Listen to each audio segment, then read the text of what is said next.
एक दफा का जिक्र है कि एक खूबसूरत सब्जादार बाग था। गर्मियों के दिन थे। रंग बरंगे फूल अपनी खुशबू से बाग को महका रहे थे। इसी बाग में एक झींगर भी रहती थी। झींगर रोजाना की तरह आज भी अपना साज बजा रही थी।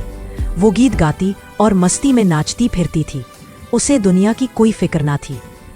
इसी दौरान उसे करीब ही चिंटियों की एक लंबी कतार नजर आई।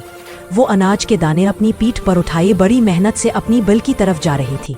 चिंटियां दिन रात मेहनत करके खाने को जमा कर रही थी ताकि सर्दियों के लिए तैयारी कर सके। झींगर ने ये मंजर देखा तो हंसते हुए बोली, हाँ, तुम लोग गर्मियों में क्यों इतनी मेहनत कर रही हो? आओ मेरे साथ गीत गाओ और गर्मियों की बहारों के मजे लो। एक चिंटी उसके पास आई और बोली, हम सर्दियों के लिए खाना जमा कर रही है। जब सर्दियां पड़ेंगी तो ना खाना मिलेगा ना दाना। तुम्हें भी कुछ जमा कर लेना चाहिए वरना बड़ी मुश्किल हो जाएगी। झींगर ने हंसते हुए जवाब दिया, अभी तो बहुत वक्त है, मैं तो अपनी जिंदगी के मजे लेना चाहती हूँ। यूं दिन और मौसम गुजरते गए।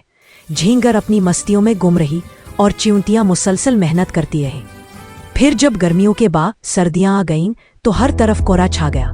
खेत खाली हो गए, दरख्त सूख गए और खाने को कुछ भी न बचा। अब वही झींगर जो गर्मियों में नाचती और गाती थी आज एक ठंडे पत्ते पर बैठी कांप रही थी। उसे कई दिनों से खाने को कुछ न मिला था।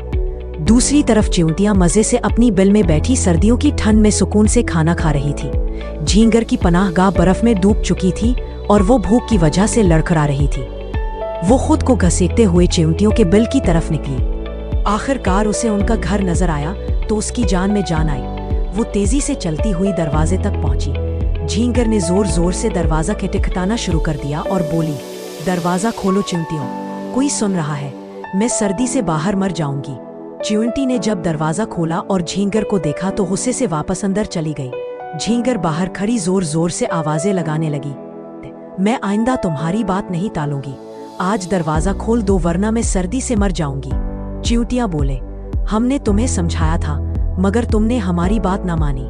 झींगर रोने लगी और बोली, आज मुझे माफ कर दो, आइंदा तुम्हारी हर बात मानूंगी। चिंटियों को इस पर रहम आ गया और उन्होंने उसे अंदर बुला लिया। झींगर अंदर आते ही खाने पर टूट पड़ी। चिंटियां उसे देखकर हैरान हुईं और हंसने लगे। प्यारे बच्चों, इस कहानी से हमें ये सबक मिलता है कि मेहनत और तैयारी ही असल कामयाबी है। सिर्फ खेल कूद और वक्त जाय करने वाला आखिरकार पछताता है।